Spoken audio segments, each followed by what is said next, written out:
हम आप सबके तरफ से गुलदस्ते से भी आपका हम क्या करते हैं, बहुत बहुत स्वागत है भाई जी, स्वागत है, स्वागत है, स्वागत है। ओम शांति। ओम शांति। 1 मिनट हम साइलेंस में बैठते हैं। अभी आज की मुरली के जो भी पॉइंट्स याद है उसकी गहराई में जाएंगे।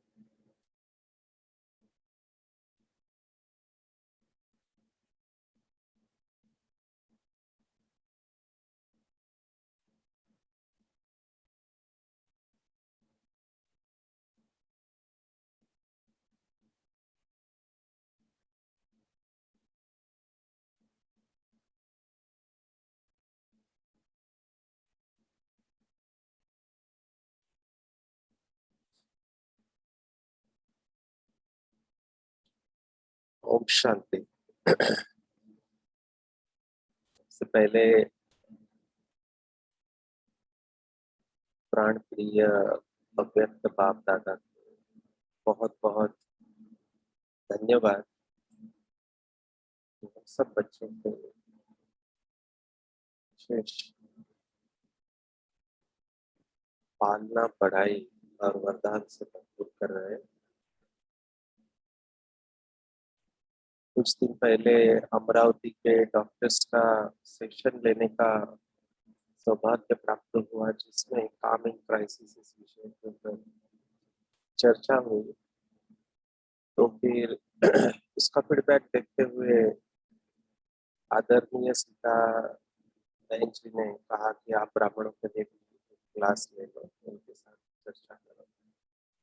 इसलिए आज का ये विषय लिया है। अमरावती का मैं भाग्य देख रहा था।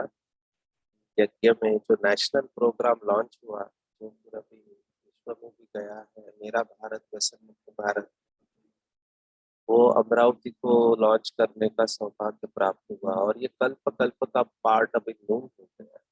जो भी आत्माएं निमित्त बनी इसके लिए, विशेष सीता बहन जी और उनकी पूरी टीम, उनको दिल से धन्यवाद। और मेरा स्कूल नशा मुक्त स्कूल का प्रोजेक्ट भी यहाँ से लॉन्च हुआ था, तो आपको बहुत बहुत मुबारक हो। आज का जो टॉपिक रखा है, नेचुरल, निरंतर और शक्तिशाली याद, ये रखने के पीछे भी कुछ कारण है, वो पहले मैं बताना चाहूंगा। आप सब जानते हैं कि सीक्रेट ऑफ अल्टीमेट लिविंग, ये पीस ऑफ माइंड का जो प्रोग्राम है, जो वीकेंड स्पेशल में टॉप रेटेड है और 40 देशों में टेलीकास्ट होता है, वो अलग अलग लोकल चैनल्स पर भी जाता है, जो अलग अलग राज्यों में है, एवं विदेशों में इसको देखते हैं। तो रोज मुझे कहीं ना कहीं से फोन आते रहते हैं, मैसेजेस आते रहते हैं, कई लोगों का काउंसलिंग होता है। मैंने दुबई में भी अपने भाई बहन है, लंदन में है, आयरलैंड में है, जहाँ से, या यूएसए में है, अफ्रीका में है, वहां से कॉल आते रहते हैं। तो बीके वालों के सवाल अलग होते हैं, नॉन बीके वाले के सवाल अलग होते हैं। पर बीके भाई बहनों में एक बात बार बार मेरे सामने आ रही है, कुछ प्रश्न बार बार आते हैं जिसका जवाब बाबा ने पहले से ही मुरली में दे के रखा है, लेकिन फिर भी ये सवाल आते रहते हैं। तो वो सवालों को एड्रेस करने के लिए ये टॉपिक रखा है, नेचुरल, निरंतर और शक्तिशाली याद। कौन से सवाल पूछते हैं बीके? बार बार मुझे यही पूछते हैं कि योग क्यों नहीं लगता। फिर दूसरा सवाल होता है, माया क्यों आती है। हम भगवान के बच्चे हैं तो हमारे पास माया क्यों आती है, अभी तक विघ्न क्यों है, या बंधन क्यों नहीं कटता। ये कॉमनेस्ट सवाल पूछे गए। और एक इसके साथ ही जुड़ा हुआ है, वो है संस्कार क्यों नहीं बदलते अभी तक। सब समझ में तो आ गया है, फिर भी संस्कार क्यों नहीं बदलते। तो इन सब का जवाब बाबा ने अलग अलग मुरलियों में समय समय पर दिया हुआ है। वही बातों को हम रिवाइज करके जो जीवन के अनुभव है वो आपके सामने रखेंगे। सबसे पहले जो प्रश्न है कि योग क्यों नहीं लगता, ये जब सवाल सुनता हूँ तो मुझे बहुत हंसने को आता है कि योग क्यों नहीं लगता। ये सवाल ही गलत है मेरे हिसाब से। क्योंकि जब हमने कह दिया दिल से एक बार कि मेरा बाबा, जब हमने कह दिया मेरा बाबा है तो योग लगा हुआ है। आप ये कह सकते हैं कि शक्तिशाली योग का अनुभव क्यों नहीं होता? ये सवाल ठीक है कि योग में शक्तियों का अनुभव क्यों नहीं होता? योग क्यों नहीं लगता, ये नहीं है प्रश्न होना चाहिए। योग तो लगा हुआ है। मैं आपको एक इंटरेस्टिंग बात सुनाता हूँ। जैसे ज्ञान मार्ग में आगे बढ़ते गए तो बहुत सारे अनुभव बाबा ने कराए। तो मैं सोच रहा था कि ये सहज मार्ग है, बाबा ऐसे कहते हैं, तो ये डिफिकल्ट क्यों लगता है, माना कठिन क्यों लगता है, जबकि हम राजयोग को बोलते समय ही कहते हैं कि सहज राजयोग है। अगर सहज है तो मुश्किल क्यों लग रहा है? मुश्किल है या हम मुश्किल उसको बना रहे हैं? तो मुझे ऐसे लगता है कि हमारी अज्ञानता की वजह से हम इसको मुश्किल बना रहे हैं, बाकी मुश्किल है नहीं। तो सहज कैसे हो सकता है?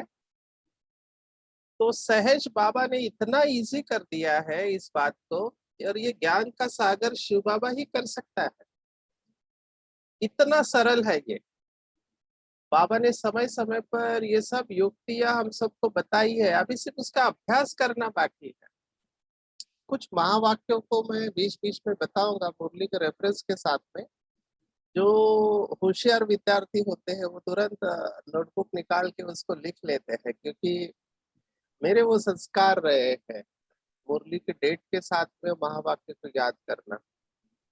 तो मार्च 86 की मुरली में बाबा ने कहा था कि आज भी अगर मेरा बच्चा ज्ञान में आए तो वो नंबर 1 ले सकता है। केवल एक बात। तो मैं बहुत एक्साइट हो गया कि बाबा अभी क्या कहने वाला है, कौन सी वो एक बात होगी। और मेरे आश्चर्य का पारावार नहीं रहा, आश्चर्य का, कि बाबा ने कहा कि केवल एक बात, और वो बात है अटेंशन। तो मैं तो समझ नहीं पाया कि अटेंशन शब्द इतना महत्वपूर्ण है क्या। तो बाबा ने कहा यस, नंबर 1 ले सकता है, केवल अटेंशन। तो मैं अटेंशन के ऊपर चिंतन करने लगा कि अटेंशन क्या है। बाद में जब चिंतन करते करते मुझे किताब ही मिली कि जो केवल अटेंशन के ऊपर लिखी हुई है। और ये किताबें लौकिक की किताब है जो स्पिरिचुअल मास्टर्स ने लिखी हुई है। उसमें एक इंटरनेशनल बेस्ट सेलर बुक है इंटेंशन एंड अटेंशन के ऊपर।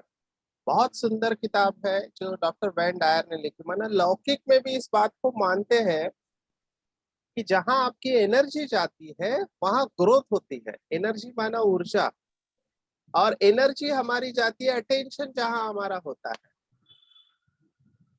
और हमारी बहनें भी लेक्चर में सुनाती है all attention without tension is meditation. Tension को यही लगाओ तो अटेंशन रहेगा, और जहां अटेंशन रहेगा वहां टेंशन नहीं रहेगा। तो अटेंशन किसके ऊपर? तो बाबा की श्रीमत के ऊपर अटेंशन है।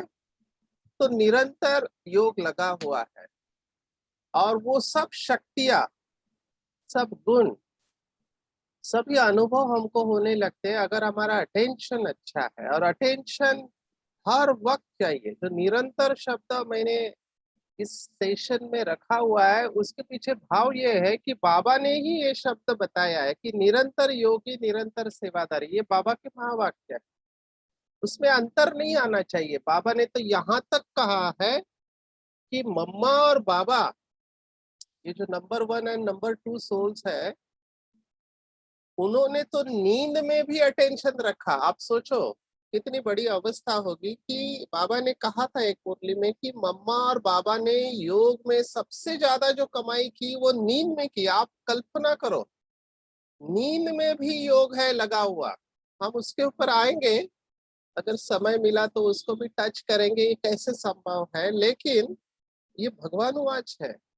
और बाबा का कुछ महावाक्य मैं बताना चाहूंगा, खास करके जो पीछे आए हैं उनके लिए। बाबा ने कहा था एक मुरली में कि 7 दिन का मेरा बच्चा भी है, वो 30 साल वाले से आगे जाएगा। अभी भगवानुवाच है, जा सकता है, जाएगा। तो ये कैसे हो सकता है, इसके ऊपर भी हमको चिंतन करना चाहिए। तो अटेंशन के ऊपर मैं आपका ध्यान खिंचवा रहा हूँ। अटेंशन योगी माना ही अटेंशन, दूसरे शब्दों में हर क्षण अटेंशन, हर क्षण संकल्प, बोल, कर्म, वृत्ति, स्मृति, इसके ऊपर अटेंशन।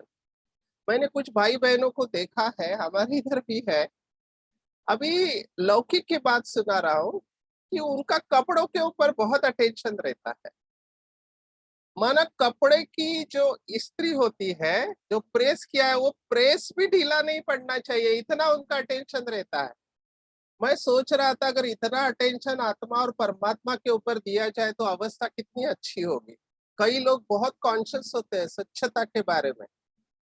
अगर यही अटेंशन अगर आत्मा और परमात्मा के ऊपर दिया जाए, ज्ञान के सुदर्शन चक्र के ऊपर दिया जाए तो अवस्था कितनी अच्छी होगी। कई लोगों को आदत भी होती है, बार बार मिरर के सामने जाएंगे और अपना चेहरा चेक करेंगे, बाल ठीक है कि नहीं, चेहरा ठीक है कि नहीं। ये भी अटेंशन है, पर ये लौकिक का अटेंशन है। बाबा ने तो हमको भूलने को कहा है, लेकिन मैं कह रहा हूँ अटेंशन जहाँ पे होता है वहां हमारी एनर्जी जाती है। तो अटेंशन किसका रखना है, वही पुरुषार्थ है। अगर आपने अटेंशन कुछ बेसिक बातों के ऊपर दिया निरंतर, तो मुझे ऐसे लगता है ये सब सवाल जो शुरुआत में बताए उसका जवाब मैं अभी एक एक करके दे रहा हूँ कि एक मुरली में बाबा ने कहा था, कई बच्चे कहते हैं कि बाबा क्या करूं, मेरा संस्कार ही ऐसा है। कुछ लोगों का दिल शिकस्त होने का संस्कार है। मेरे पास ये सब केसेस आते हैं, दिल शिकस्त में ना निराश होते हैं, डिप्रेशन में चले जाते हैं। मेरे पास अभी एक ऐसी केस है, अभी वो आत्मा कितने सालों से उसको पॉजिटिव थॉट मैं दे रहा हूँ, लेकिन बार बार मैं खराब हूँ, मैं बुरी हूँ, यही उसका संकल्प है। माना वो स्वीकार ही नहीं कर पा रही आत्मा स्वयं को, क्योंकि दिल शिकस्त होने का संस्कार है और पुरानी बातें याद करके फिर से दिल शिकस्त होते हैं। तो बाबा ने बहुत अच्छी बात कही है कि ये ध्यान से सुनना। बाबा ने कहा कि ये दिल शिकस्त या गुस्से का या दूसरा संस्कार बना कैसे, बनाने से बना ना। आपने कुछ अभ्यास बार बार किया फिर वो संस्कार बना। तो जैसे ये रावण के संस्कार बनाए वैसे राम के संस्कार भी बनाओ। तो बाबा ने यही कहा है। और जिसने इस बात को समझ लिया, जिसने इस बात को समझ लिया, उसका पुरुषार्थ और योग सहज हो जाएगा। क्या करना चाहिए, ये जो पुराने संस्कार है जिसको हम अपना संस्कार कहते हैं, आज के बाद मेरे पास जितने भी काउंसलिंग के लिए आते हैं कहते हैं मेरा स्वभाव ऐसा है, मेरा नेचर ऐसा है, मुझे बहुत जल्दी गुस्सा आता है, मुझे सहन नहीं होता है, मैं किसी को झूठ बोलते हुए देख नहीं सकता हूँ, वगैरह वगैरह। लिस्ट बहुत लंबी है, आप अपनी लिस्ट को ऐड कर सकते हैं। तो आज के बाद मैं चाहूंगा जो भी भाई बहने इसको सुन रहे, आज के बाद ये मेरा संस्कार है ये कहना शब्द छोड़ दो। ये जो मेरा जैसे ही हम कहते हैं ना, जो मेरा होता है वो हमारे पास हमेशा रहता है। बाबा ने एक मुरली में कहा था कि ये मेरा ही फेरा है, ये मेरा संस्कार नहीं है। जो आप कह रहे हैं मेरा, वो मेरा है ही नहीं। मेरा संस्कार कौन सा है, जो बाप का संस्कार वो मेरा संस्कार है। देखो ये बहुत अच्छी और बहुत पावरफुल टूल बाबा ने हमको दिया है। इसको अंदर बिठा लो अच्छी तरह से, इसके ऊपर। क्योंकि क्या होता है कि बार बार जब आप कहते हो गुस्सा करना मेरा संस्कार है, निराश होना मेरा संस्कार है, या सहन नहीं करना मेरा संस्कार है, जो भी है आपके संस्कार पुराने, ये आपके संस्कार नहीं है, ये रावण के संस्कार है। और जैसे ही आपने बार बार कहा कि मेरा संस्कार मेरा संस्कार मेरा संस्कार, तो आपका सबकॉन्शियस माइंड, आपका अंतर्मन ये सुन रहा है और उसके अंदर प्रोग्रामिंग जा रही है, वो संस्कार और पक्का होते जा रहा है। बाबा इसका उदाहरण मुरली में देते हैं ना कि मैं भैंस हूँ भैंस हूँ भैंस हूँ, तो मैं बाहर कैसे निकलूं, ये सन्यासियों ने भी लिया है। तो ये मेरा कहना आज से बंद करो। आज के बाद बिल्कुल नहीं कहना कि मेरा संस्कार है। आज के बाद ऐसा कहो कि सदा हर्षित रहना मेरा संस्कार है, सदा प्रसन्न रहना मेरा संस्कार है, ड्रामा का फुल स्टॉप लगाना मेरा संस्कार है, क्षमा करना मेरा संस्कार है, रहम दिल बनना मेरा संस्कार है, बाबा की याद में रहना मेरा संस्कार है, सबको मर्यादा में रहते हुए सुख देना मेरा संस्कार है।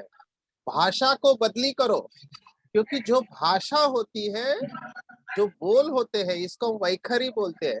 वैखरी माना ये वाणी की 4 अवस्था होती है, परा, पश्चंती, मध्यमान, वैखरी। वैखरी लास्ट स्टेज है, उसके पहले 3 स्टेज है। बाबा ने इसके ऊपर भक्ति मार्ग के शब्द नहीं इस्तेमाल किए, लेकिन बाबा ने अव्यक्त वचन की भाषा में बताया हुआ है, नयनों की भाषा, भावनाओं की भाषा, संकल्पों की भाषा।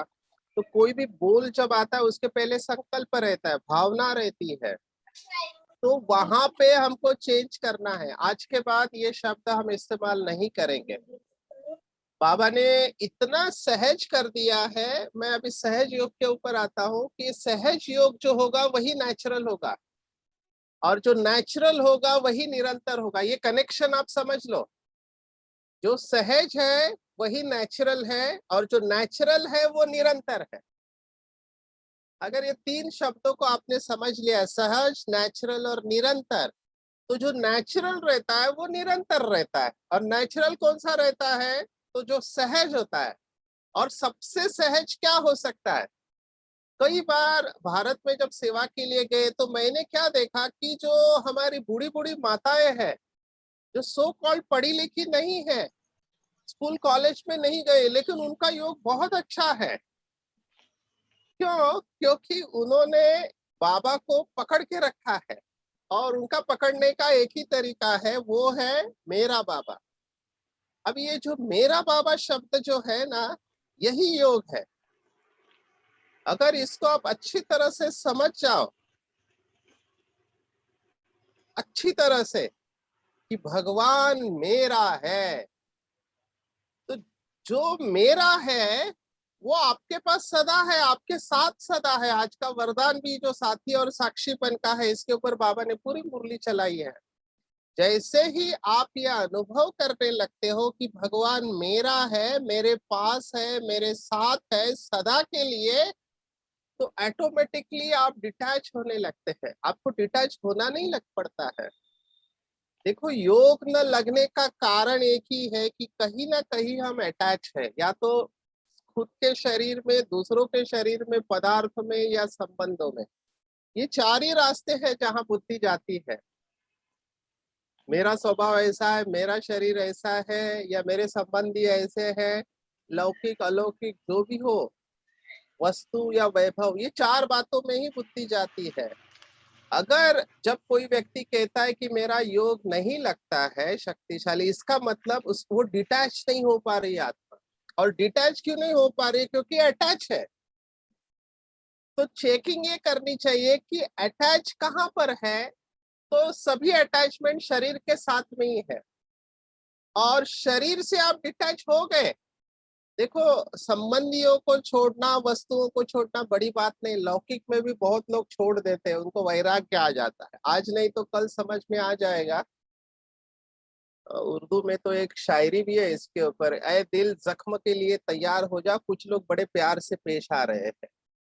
तो हमको पता है कि इस समय के कलयुग है, तो कलयुग में कोई भी व्यक्ति और वस्तु हमको संपूर्ण सुख नहीं दे सकता, अल्पकाल के लिए जरूर देगा।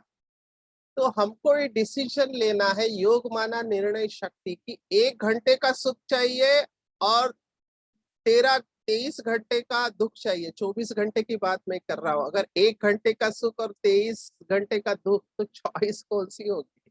23 घंटे का सुख और 1 घंटे का दुख। तो आप सोचो। तो ये अल्पकाल का सुख बुद्धि को विचलित करता है। तो समझ के आधार पर यहाँ से डिटैच हो जाना, अभी इसी में नंबर लगते हैं। मुझे गुलजार दादी की एक बात याद आ रही है कि उनका योग क्यों अच्छा था कि उनको निरसंकल्प देवता कहते थे। उनकी धारणा अगर आपने हिस्ट्री में सुनी है, तो गुलजार दादी के शब्द बहुत कड़े लगे मुझे। ऐसे शब्द मैंने और किसी से नहीं सुने हैं। तो ऐसे सुना मैंने कि गुलजार दादी कहती थी, जब उनको रिश्तेदार मिलने को आते थे, तो दादी कहती थी कि एक बार पुरानी दुनिया पर थूक दिया, तो फिर उसको चाटने को क्यों जाना है? आप सोचो क्या अटेंशन रहा होगा उस आत्मा का।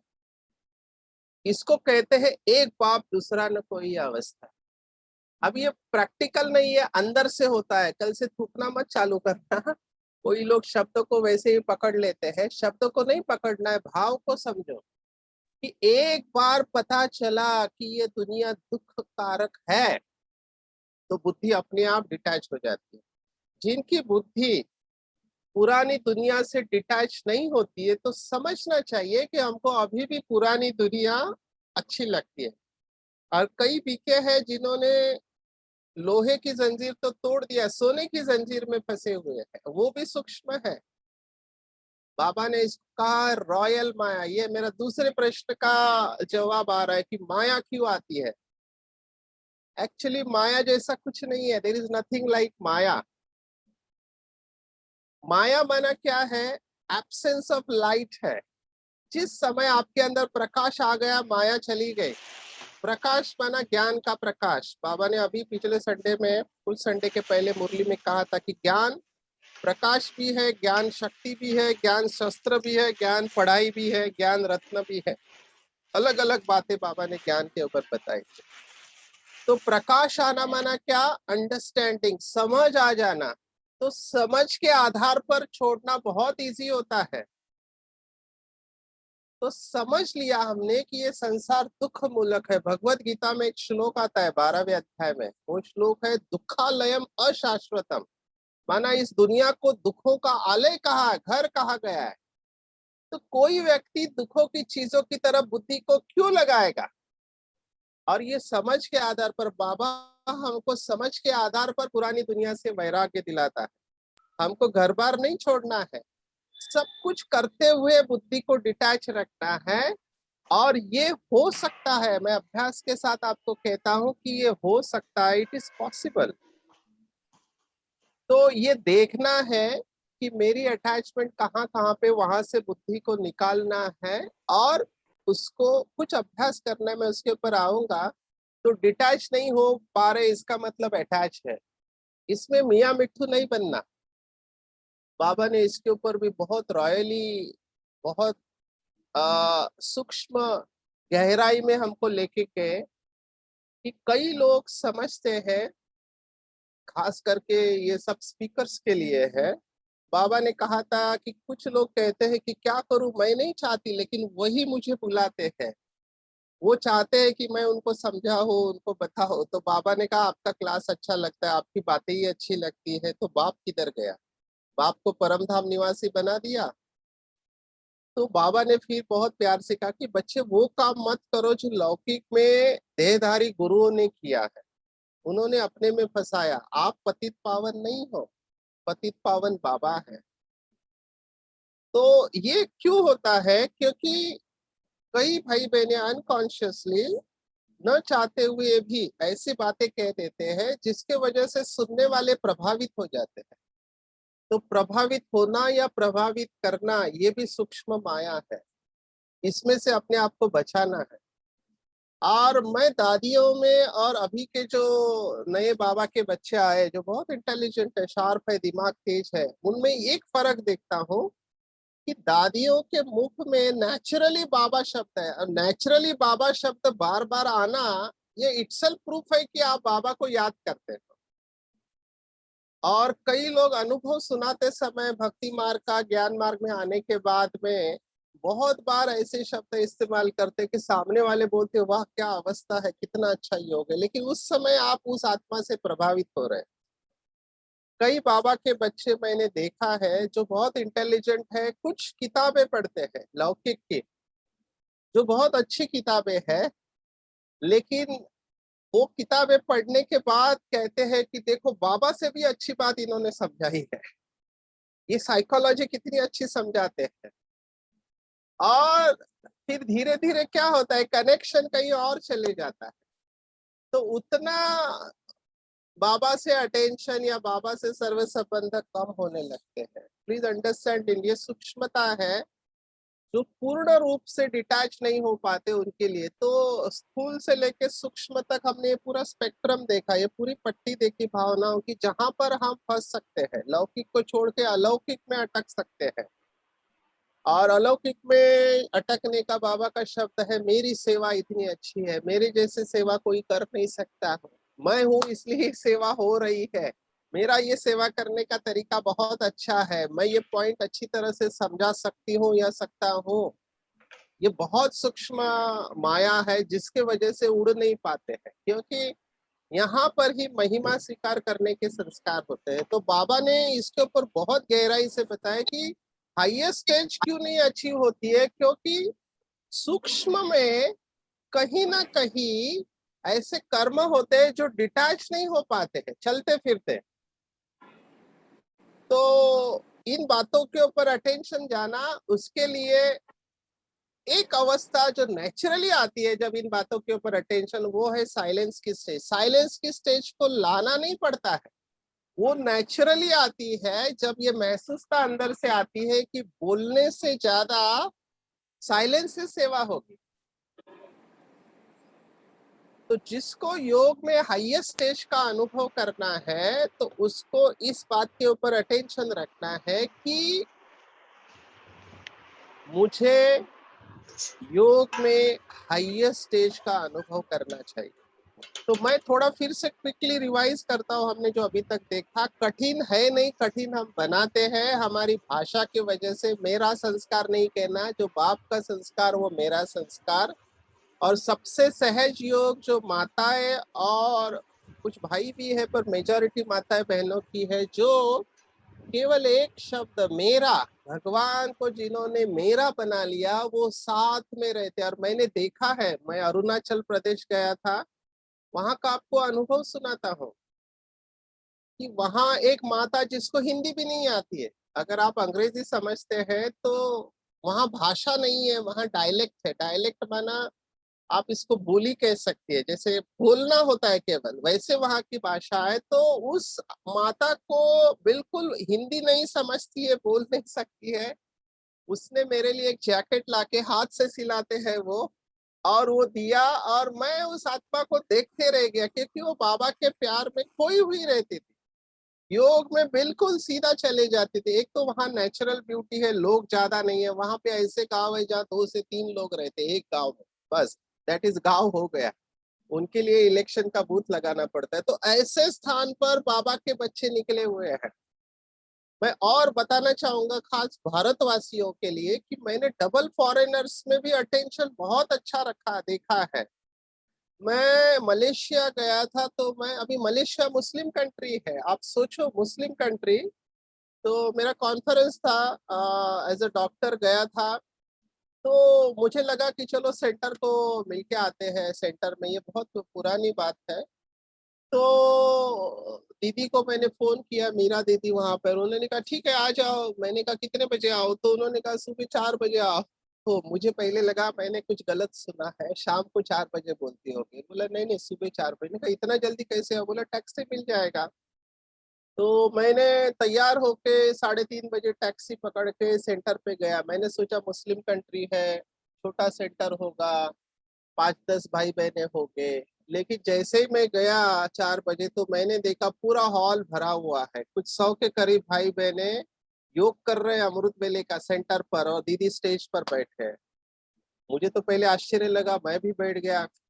तो योग खत्म हुआ 4:45 बजे। 4:45 बजे मुरली चालू हुई, 4:45 से 5:30 मुरली खत्म हुई, और सभी अपने ड्यूटी पर, वहां पे लंबे लंबे कार लेके आते हैं, दूर दूर जाते हैं, ड्यूटी पर गए। मैंने कहा दीदी ये लोग इतना जल्दी आते हैं, तो ये लोग खाना पीना कैसे? कहते सुबह बना के आते हैं, जल्दी उठते हैं, अपना नाश्ता और खाना बना के डायरेक्ट इधर योग करने आते हैं, फिर यहाँ से मुरली सुन के डायरेक्ट ड्यूटी पर जाते हैं। मैंने कहा फिर उनका नींद वगैरह? वो कहते वीकेंड में पूरा होता है, सैटरडे संडे या इवनिंग को रेस्ट करते हैं। ये मुस्लिम कंट्री मलेशिया की बात मैं सुना रहा। फिर मैंने पूछा मेरा नाश्ता? बोला वो कुमार ने बनाया है आपका खाना नाश्ता सुबह ही। आप सोचो, हम भारतवासी ना बहुत लाइटली लेते हैं, जबकि ये फॉरेनर्स, बाबा ने मुरली में कहा था, इन्होंने सब कुछ अनुभव कर लिया है। तो इनको छोड़ना बहुत इजी है, हम अभी तक छोड़ नहीं पा रहे भारतवासी। भारत में भी बहुत अच्छे पुरुषार्थी है, और भारत में जो पढ़ा लिखा है ना, वो ऑब्स्टेकल क्रिएट करता है। भक्ति मार्ग में जो पढ़ा लिखा है, शास्त्र है, वहां पे ये कुछ कंसेप्ट नहीं है। तो बहुत फास्ट जा रहे हैं। तो मैंने देखा कि अगर ये आत्माएं जो भाषा नहीं जानती है, हिंदी नहीं जानती, डायरेक्ट मुरली नहीं समझते, ट्रांसलेटेड पढ़ती है, उनका बाबा से इतना प्यार है, तो हमारा कितना होना चाहिए, जबकि हमको डायरेक्ट मिल रहा है, गरम गरम मिल रहा है, हिंदी भाषा में मिल रहा है, हम उसको समझ पा रहे हैं, हम भारत देश के वासी हैं, जहाँ रहते हैं भौगोलिक। तो ये इनसे मैंने सीखा कि कर सकते हैं, ये तो हम भी कर सकते हैं, हम तो इनसे, हमारी अवस्था इनसे ज्यादा अच्छी होनी चाहिए। तो मैं आपको कह रहा हूं कि इन्होंने किस आधार पर अनुभव किया, तो इन्होंने एक ही आधार पर, मैं कि सहज है, वो नेचुरल है, वो निरंतर है। तो मैंने भी इसके ऊपर प्रयोग किया। आपको आश्चर्य लगेगा, कुछ बातें जो मुझे ज्यादा हिट हुई, वो था मेरा बाबा, मीठा बाबा, प्यारा बाबा, अच्छा बाबा, दयालु बाबा, कृपालु बाबा और वह बाबा, शुक्रिया बाबा। ये 8 शब्द मैंने निकाले और फिर मैंने इसका रिंगटोन बनाया। रिंगटोन खुद की आवाज में मैंने इसको रिकॉर्ड करके फोन का रिंगटोन डाल दिया। अभी जब भी फोन आता था, ये 8 बातें मैं सुना करता था। तो कंपनी में ये फोन बजता था तो लोग मुझे आके पूछते थे, ये मेरा बाबा क्या है। जैसे ही वो पूछते थे, मैं बाबा का परिचय देना चालू करता था कि बाबा कौन है, किसको हम कहते हैं। और मेरा तो बहुत अच्छा इसके साथ अनुभव है। तो मैं आपको कह रहा हूं कि ये 8 शब्द आप निरंतर अनुभव करते रहो कि मेरा बाबा कैसे है, मीठा बाबा कैसे है, प्यारा बाबा कैसे है। प्यारा बाबा के ऊपर मैं कहना चाहूंगा कि कुछ भाई बहने मुझे आके कहते हैं कि सचिन भाई, हमको बाबा के प्यार का अनुभव नहीं होता है। भक्ति मार्ग में इतना सुना है कि वो प्यार का सागर है, तेरे बूंद के प्यासे हम, तो हमको अनुभव क्यों नहीं होता है। तो उसका जवाब ये है कि बाबा का प्यार है बाबा की Murli. Please understand this. Murli ही बाबा का प्यार है। जो आत्मा ये कहती है कि बाबा का प्यार अनुभव नहीं होता है, मेरे हिसाब से उन्होंने मुरलियों का स्टडी ठीक तरह से किया नहीं। हमारे पास नियरली 40 इयर्स की मुरलियां है, 40 to 50 इयर्स की पूरी मुरलियां है। मैंने अव्यक्त पार्ट और फिर साकार की मुरलियां। आप सभी मुरलियां पढ़ना जब चालू करेंगे, तब आपको पता चलेगा कि बाबा कितना प्यार करता है आपसे। आपने बाबा के शब्दों को नहीं समझा है। मुझे तो ड्रामा प्लान अनुसार मैं अपने आप को भाग्यवान समझता हूँ। भले पीछे आए, लेकिन जब अव्यक्त मुरलियां चलती थी तो हर मुरली अटेंड करने मधुबन जाने का मैं प्लान करता था। तो मुझे कुछ लोग कहते थे, क्यों पागल है, घर पे भी हम देख सकते हैं स्क्रीन पे, आप मधुबन क्यों जाते हैं। तो मुझे अंदर से लगता था कि जाना चाहिए, लेकिन कभी कभी ऐसा सोचता था, हाँ बात तो ठीक कह रहे हैं, अनुभव यहाँ भी कर सकते हैं। लेकिन जो फेस टू फेस बाबा के जो इमोशंस और वाइब्रेशंस वहाँ पे ब्राह्मण परिवार को देखता था, और ट्रेनिंग भी होता था मेडिकल विंग का, तो दोनों सेवाएं होती थी, तो जाता था मैं। तो कुछ बाबा के जो एक्सप्रेशंस मैंने देखे हैं सामने से, वो अंदर से जाते नहीं है। तो उसमें का एक एक्सप्रेशन मैं आपके साथ शेयर करूंगा अभी, कि बाबा ने एक मुरली में कहा था, कितना अच्छा कहा था, कोई अगर उसको ढूंढ के लाए, वो मुरली का डेट मुझे याद नहीं है, लेकिन बाबा ने कहा था कि बच्चों के बिगर बाप को भी सुना सुना लगता है, बाप को भी चैन नहीं पड़ती है बच्चों को जब तक नहीं देखे। तो आप देखो इस शब्द में ही कितना प्यार है कि बच्चों के बिगर बाप को भी सुना सुना लगता है घर पे, और बच्चों को देखने का दिल करता है। जो गायनेकोलॉजिस्ट है यहाँ पे, आशाताई ठाकरे बैठे होंगे, या जो पीडियाट्रिशियन है, तो जो बच्चे की डिलीवरी कर होती है, तो कई माताएं, या बच्चा बड़ा होने के बाद या जब छोटा होता है तो सबसे ज्यादा प्यार होता है। तो कई माताएं बच्चे को देखते रहती है, निहारते रहते हैं, मेरा बच्चा, मेरा बच्चा, मेरा बच्चा। तो कितना प्यार से देखती होगी उसको। आप कल्पना करो, एक चित्र अपनी आंखों के सामने लाओ कि बाप दादा ऊपर से हमको निरंतर देख रहे हैं कि मेरा बच्चा, मेरा बच्चा, मेरा बच्चा।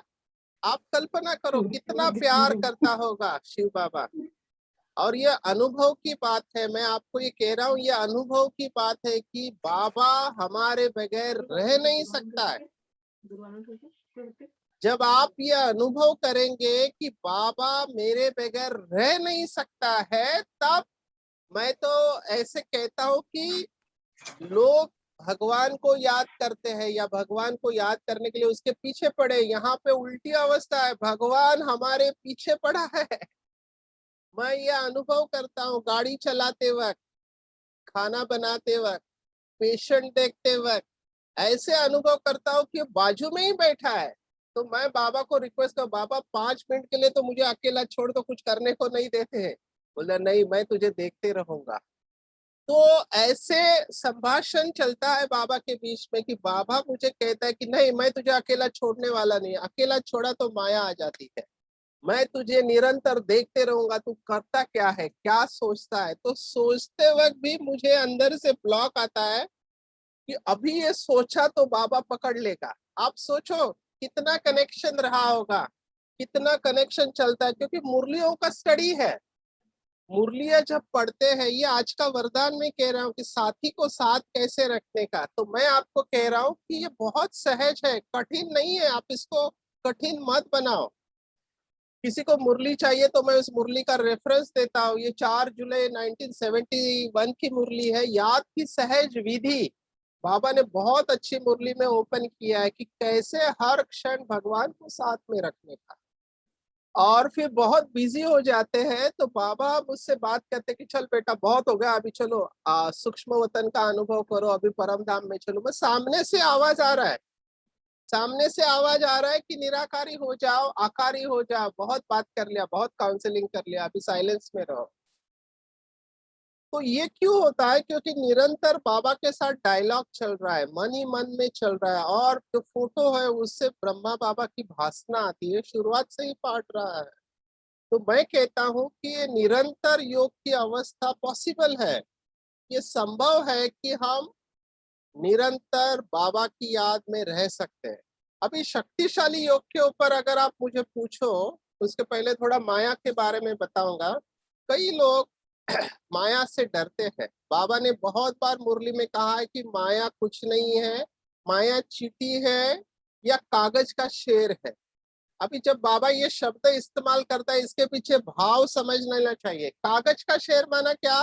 असली शेर नहीं है, कागज का है माना वो डराता है लेकिन कुछ कर नहीं सकता है। बाबा ये क्यों कह रहा है? बाबा विजन दे रहा है हमको। ये चींटी भी नहीं है, चींटी जैसी छोटी सी बात है, आप इससे बहुत बड़े हो, आप इससे बहुत बड़े हो, ये बात कुछ नहीं है आपके सामने, क्योंकि आप दूसरों को शक्ति देने वाले हो। फिर भी कई लोग जब ये माया का वार होता है तो डरते हैं। कुछ लोग तो बाबा ने कहा माया को चाय पानी पिलाते हैं। चाय पानी माना समझते हो? आह्वान करते हैं माया का। तो बाबा ने जो माया के ऊपर जो बात कही है, वो थोड़ा इसके ऊपर चिंतन करना जरूरी है। इसमें मियाँ मिट्ठू भी बन सकते हैं लोग इसके लिए कि माया एक है लेकिन उसके रूप अलग अलग है। और जैसे आप आगे बढ़ते जाते हो, माया भी सूक्ष्म होते जाते हो, उसका रूप रॉयल होते जाता है। तो माया क्या है? इन सिंगल वर्ड, माया माना कमजोरी। और हम सब जानते हैं कि हमारे अंदर कौन सी कमजोरी है। और बाबा ने यहाँ तक कहा है कि अंतिम संपूर्ण अवस्था तक माया आती रहेगी, माना कमजोरी परसेंटेज में रहेगी, कम होते होते जाएगी।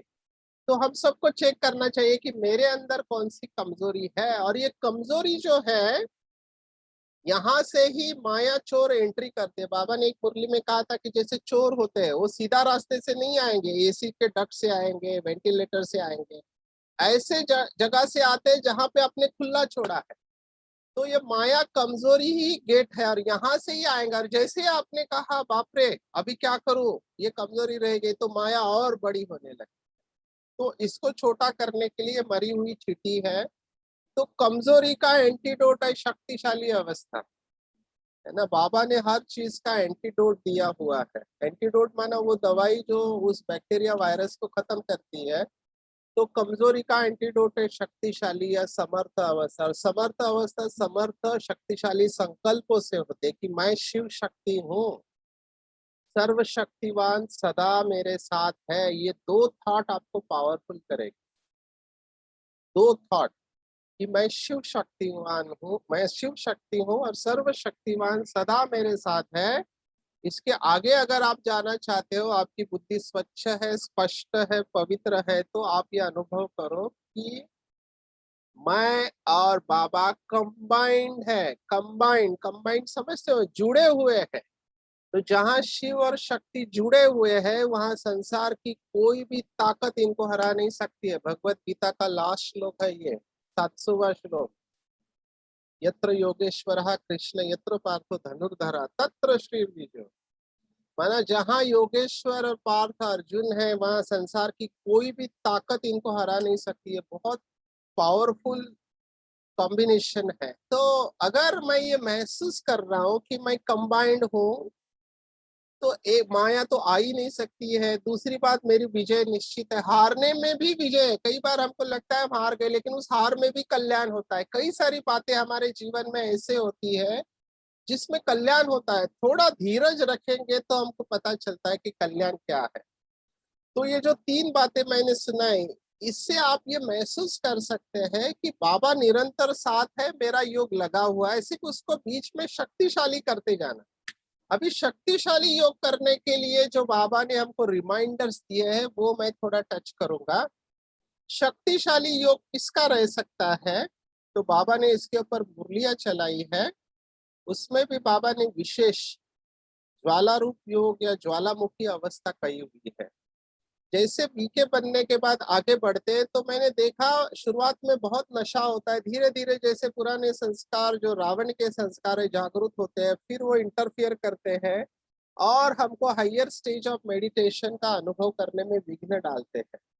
तो वो क्यों होता है कि रावण को आपने मार दिया है लेकिन जलाया नहीं, भस्म नहीं किया है, इसलिए वो बार बार उछल खाते रहता है। बाबा ने एक मुरली में कहा, कुत्ता निकाला तो बिल्ली आती है, बिल्ली गया तो चूहा आता है, कुछ ना कुछ आते रहता है।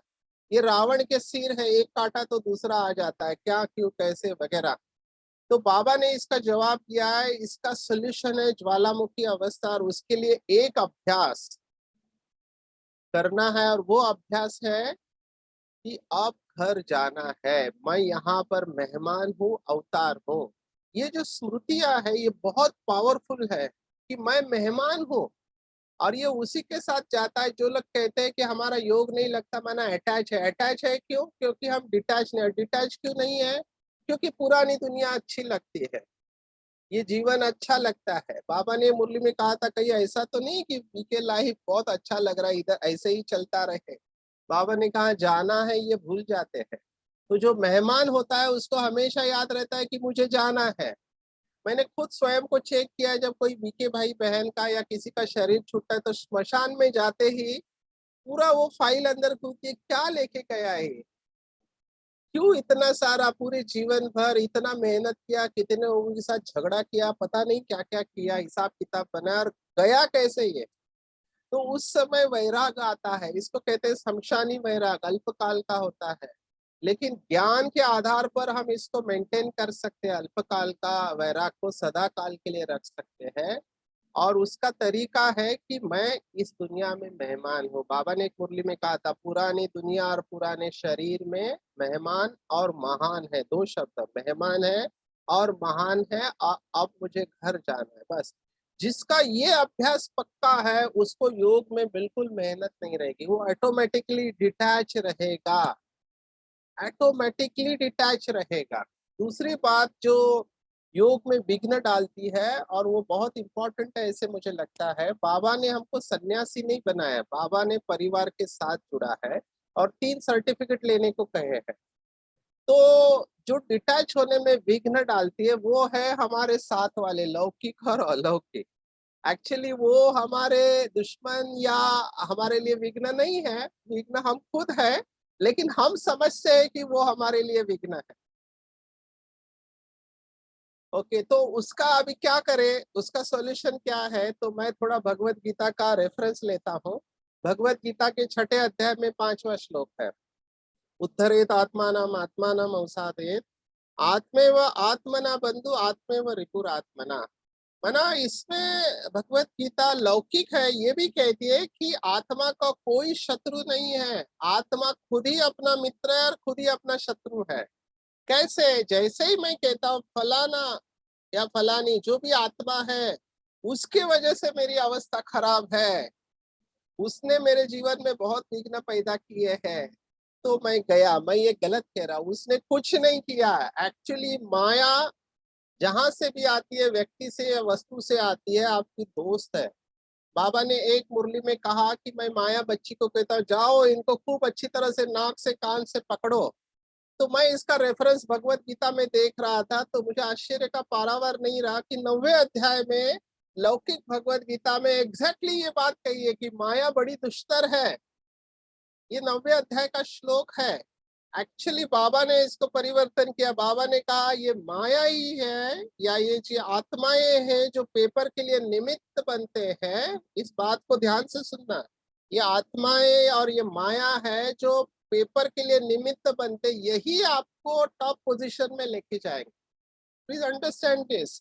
यही आत्माएं और परिस्थिति आपको टॉप पोजीशन पर लेके जाएंगे। इसके लिए मैं एक ईश्वरीय महावाक्य हमेशा याद में रखता हूं, it is the opposition which takes you to the position. माया हमको हराने के लिए नहीं आती है, गले में हार पहनाने के लिए आती है। सबसे पहला भक्त माया बनेगी हमारा। माया या परिस्थिति जो आती है वो हमको शक्तिशाली बनाने के लिए आती है। थोड़ा समय धीरज और सहन करना है, उसके बाद में उसका जो कल्याण है आपको दिखाई देगा। तो परिस्थिति या माया हमको शक्तिशाली बनाने के लिए आते हैं। आप किस दृष्टिकोण से देखते हैं उसके ऊपर है। मेरा ये जीवन का अनुभव है कि शुरू से लेके अब तक जितने भी परिस्थितियां आई या जो भी आत्माएं निमित्त बनी, उनको मैं दिल से शुक्रिया अदा करता हूँ। दिल से सचमुच में उनको बहुत दुआ देता हूँ, क्योंकि उन्होंने अगर ये सब नहीं किया होता तो आज मैं ये अवस्था और बाबा के प्यार का अनुभव नहीं करता। जितना परिस्थितियां बिकट बनते गई, मेरा ये अनुभव है, जितना परिस्थितियां कठिन होते गई उतना बाबा का प्यार ज्यादा मिलते गया, उतना बाबा ने अपने दोनों हाथों से उठा लिया। अब ये कैसा होता है मुझे नहीं पता, मैं इसको सोच रहा हूँ कि ये कैसे हो रहा है। तो मैं अपने पूरे जीवन को, पीके लाइफ को देखता हूँ कि कैसे लौकिक में सब कुछ खाने पीने वाले, नॉनवेज खाने वाले, भगवान को ज्यादा मानने वाले नहीं, वो तो घर से प्रेशर रहता था इसलिए आरती में खड़े हो जाते थे। और कैसे अचानक झटकू होते, जन्म मधुबन का एक क्षण में कैसे छोड़ दिया, बाबा ने कैसे छुड़वाया। आगे एमडी कर सकते थे, एमडी नहीं किया, विदेश जा सकते थे, बहुत कुछ कर सकते थे, सब कुछ छोड़ के बाबा के मुरलियों का स्टडी चालू किया। तो मैं ये देख रहा था कि बाकी लोग ये क्यों नहीं कर पा रहे हैं। तो पता नहीं ड्रामा में आप इसको पार्ट को, लेकिन अंदर से ये आता था कि भगवान एक तरफ और सारी दुनिया एक तरफ। बाबा को पाने के लिए हमने कितनी भक्ति, कितने उपवास किए होंगे, कहाँ कहाँ नहीं गए होंगे, और हमारी एक ही इच्छा थी कि 1 सेकंड का दर्शन दे दो। ये मुझे अभी याद आ रहा है, उस समय नहीं था पिछले जन्म में, लेकिन 1 सेकंड के दर्शन के लिए मैं देखता हूँ भक्त कितने बड़ी लाइन लगाते हैं। और यहाँ पर भगवान कहते हैं दर्शन तो क्या, तुम हर क्षण मुझे साथ रखो, मुझे यूज करो, मैं तुम्हारे लिए संगम युग पे खाली बैठा हूँ, भगवान कह रहा है। तो क्यों नहीं मुझे ये सब करना चाहिए। एक जन्म, हर क्षण, हर समय, श्वास संकल्प उसके श्रीमत पर चलना चाहिए। जब ये अंदर से आता है तो योग लगाना नहीं पड़ता, योग लगा हुआ है। मैं तो कहता हूँ, जो भाई बहने मुझे कहते कि हमारा योग नहीं लगता, मैं उनको कहता हूँ कि योग लगाना क्या, बाबा को भूलना मुश्किल है। जो इतना सुख देता है, शक्ति देता है, हर वक्त प्यार करता है, संभालता है, आप उसको भूल कैसे सकते हैं। असंभव है। इसका मतलब यही आता है कि हमने बाबा से सर्व संबंधों का अनुभव नहीं किया है। हमारे अनुभव का में हमने दिमाग से ज्ञान को समझा है। मेजॉरिटी जो पढ़े लिखे हैं वो दिमाग से समझने की कोशिश करते हैं। अच्छा बाबा को याद करेंगे तो ये मिलेगा, अच्छा ऊंच पद मिलेगा, ये सब दिमाग से है। सेवा करते हैं वो भी दिमाग से कि मेरा नाम हो जाएगा। तो ये सब दिमाग से करने वाले थोड़े समय के लिए अच्छा महसूस करते, इवन उनका नाम भी हो जाता है। कई लोगों की कैचिंग पावर अच्छी होती है, सुनी सुनाई बातों को रिपीट करते हैं, तो कैचिंग पावर अच्छी होने के कारण उनका नाम भी हो जाता है, लेकिन वो वारिस क्वालिटी नहीं बना पाते, क्योंकि दिल से नहीं करते हैं। तो दिल का आवाज दिल तक पहुंचता है। और ऐसे बाबा के बच्चे जो भोले हैं, ज्यादा पढ़े लिखे नहीं, लेकिन दिल से करते हैं, तो उनका आवाज दिल तक पहुंचता है और वो वारिस क्वालिटी बना देते हैं। तो बाबा ने इसके ऊपर बताया था कि आप कब ज्ञान में आए, इससे ज्यादा जरूरी है कि कितने लोगों को आपने बाप समान बनाया। तो उनका नंबर आगे है। वैसे नंबर में जाना नहीं चाहिए, लेकिन बाबा के महावाक्य मुझे जो याद आए दिल से सेवा करने की, उसके ऊपर मैं कह रहा हूँ। तो अभी 2 मिनट के लिए हम सब इसका अनुभव करेंगे। आप सब अलर्ट होके बैठ जाओ, एक एक शब्द की गहराई में जाना। पहला शब्द, जो 8 शब्द मैंने सुनाए, उसमें से पहला शब्द है मेरा बाबा। दिल से फील करो, मेरा बाबा। बाबा मेरा है, भगवान मेरा है, न मैं उसके बगैर रह सकता हूँ, न वो मेरे बगैर रह सकता है।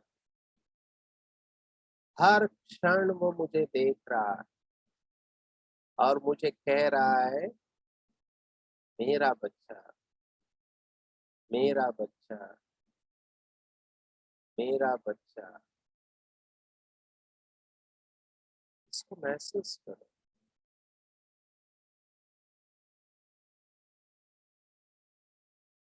दूसरा थॉट है प्यारा बाबा। कितना प्यार करता है, कितना प्यार करता है। एक दिन भी ऐसा नहीं गया बीते लाइफ में जो उसने लव लेटर नहीं लिखा। उसका लव लेटर है उसकी मुर्गी। कितना प्यार से समझाता है। तीसरा थॉट है अच्छा बाबा। कितना अच्छा है बाबा, जो मुझे समझ लेता है, कभी मेरे से नाराज नहीं होता है। मेरे से इतनी गलतियां होने के बाद भी मुझे स्वीकार करता है। अच्छा बाबा, मीठा बाबा। 14 शब्द है मीठा बाबा। कितना मीठा है, सैक्रिन से भी मीठा है। उसके याद से ही, उसके याद से ही आत्मा मीठी हो जाती है। कितना मीठा है।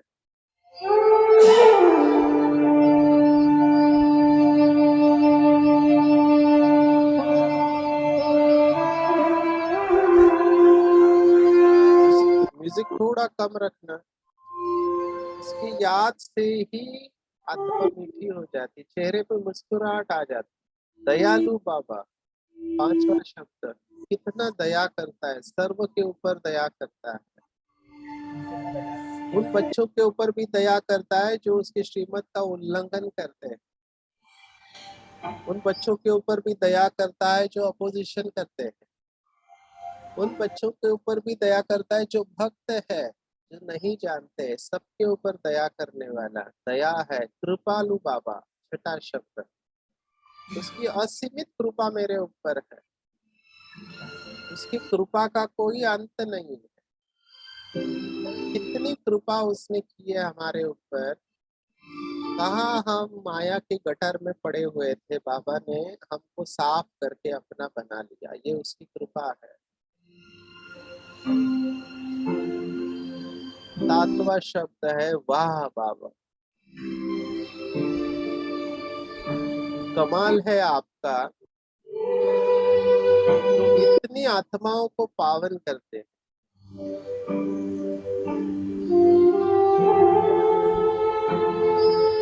प्रकृति को पावन करते हैं। कहाँ कलयुग पुरानी दुनिया, उसको सतयुग की श्रेष्ठ दुनिया बनाते हैं। इन सब बातों के लिए 8वां शब्द, दिल से शुक्रिया बाबा, दिल से शुक्रिया। सभी दिल से अपने अंदर बोलेंगे, मेरा बाबा, मीठा बाबा, प्यारा बाबा, अच्छा बाबा, दयालु बाबा, कृपालु बाबा, वाह बाबा, शुक्रिया बाबा। आप चाहे तो इसको रिंगटोन बना लो। आप चाहे तो मुरली क्लास के बाद इन 8 शब्दों को इस्तेमाल करो। हर क्षण आपको ये अनुभव होगा कि बाबा आपके साथ है। हमको मेडिकल लैंग्वेज में एक केस आती है जो आपने भी फोटो उसके देखे होंगे, सायामीज ट्विंस कहते हैं। दो बच्चे जुड़े रहते हैं एक दूसरे के साथ में, उनको सायामीज बच्चे कहते हैं। तो हम बाबा के साथ ऐसे सायामीज बन के जुड़े रहे हैं एक दूसरे के साथ में, तो कोई भी हमको अलग करना चाहे तो नहीं कर सकता है।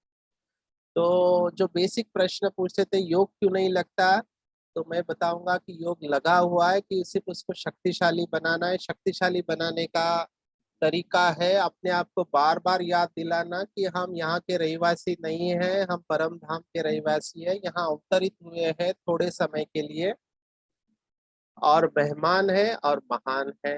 योग शक्तिशाली रहेगा, जाना है ये याद में रखो। दूसरी बात, माया क्यों आती है, तो माया हार पहनाने के लिए आती है, हराने के लिए नहीं आते। माया हमको शक्तिशाली बनाने के लिए आती है। प्लीज अंडरस्टैंड, परिस्थितियां नहीं होती तो हमारी स्थिति नहीं बनती। Opposition takes you to the position. विघ्न आते हैं लगन बढ़ाने के लिए आते हैं। संस्कार क्यों नहीं परिवर्तन होते, संस्कार मेरे है ही नहीं, वो जिसको आप मेरे कहते हो। मेरे संस्कार है जो बाप के संस्कार, वो मेरे संस्कार। बाप दयालु है, कृपालु है, शांति का सागर है, सर्व के ऊपर दया करने वाला, ये मेरे ओरिजिनल संस्कार है। जिनको मैं ओरिजिनल कहता हूँ वो मेरे नहीं है। तो आज के बाद ये कहना बंद करो कि मेरे ऐसे संस्कार है। मेरे संस्कार बहुत अच्छे हैं। और आज की मुरली में जो बाबा ने कहा, हर बाबा का बच्चा आखिरी बच्चा है तो भी वो विशेष है। मैं एक अभ्यास करता हूँ कि जैसे बाबा ने एक मुरली में कहा था जोहरी है, जोहरी की नजर कहाँ जाएगी, हमेशा हीरे के ऊपर जाती है। तो मैं जोहरी हूँ, मेरी नजर हीरे के ऊपर जाती है। और जो चमार होते हैं, चमार समझते हैं, जो जूता चप्पल, वो हमेशा पैरों की तरफ देखते रहते हैं। किसकी चप्पल टूटी हुई है तो मैं उसको सीखे दूं, तो जूते चप्पल की तरफ देखते हैं। तो वो चमड़ी की तरफ देखने वाले या देह को देखने वाले हैं। तो बाबा ने कहा आप जोरी हो, आपकी नजर जानी चाहिए हीरे के ऊपर। तो हम ऐसे विशेष आत्मा है, बाबा का हर बच्चा महान है, विशेष है, उसी नजर से हम देखें। तो इन कुछ बातों के ऊपर अटेंशन रखेंगे तो मुझे लगता है कि बाबा को भूलना मुश्किल है और याद सहज हम शक्तिशाली बना सकते। केवल अटेंशन रखना है और एक ही मुरली हमको संपूर्ण बना सकती है। आई होप मैंने ज्यादा टाइम नहीं लिया है। मैं यहाँ पे रुकना चाहूंगा और किसी को कोई प्रश्न है तो मुझे पूछ सकते हैं या फिर मेरे नंबर पे मुझे कॉल कर सकते हैं। मैं आदरणीय सीता दीदी से फिर से धन्यवाद करता हूँ कि उन्होंने अपने विचार शेयर करने का मौका मिला। अमरावती की बहुत मीठी यादें मेरे साथ जुड़ी हुई है। अमरावती का हॉल बहुत अच्छा है, बाबा ने ये भवन बनाया है और अमरावती के सभी डिस्ट्रिक्ट की टीचर्स बहनें बहुत अच्छी सेवा कर रहे हैं। टीम बहुत अच्छी है दीदी को मिली हुई, इसलिए मैच जीत रही है। बहुत लोगों की दुआएं हैं, ऐसे ही आगे बढ़ते रहो, सबकी दुआएं लेते रहो, ये मेरी शुभ भावना है। और कोई सेवा का मौका हो तो जरूर बताना, मुझे बहुत खुशी होगी। Thank you very much.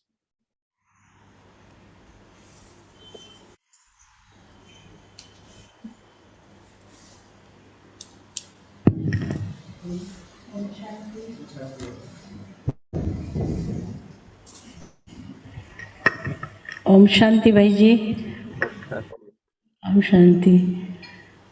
आपका ये बहुत ही हमारे जीवन के भी और इस अमरावती वाले भाई बहनों के प्रति भी बहुत प्यार है।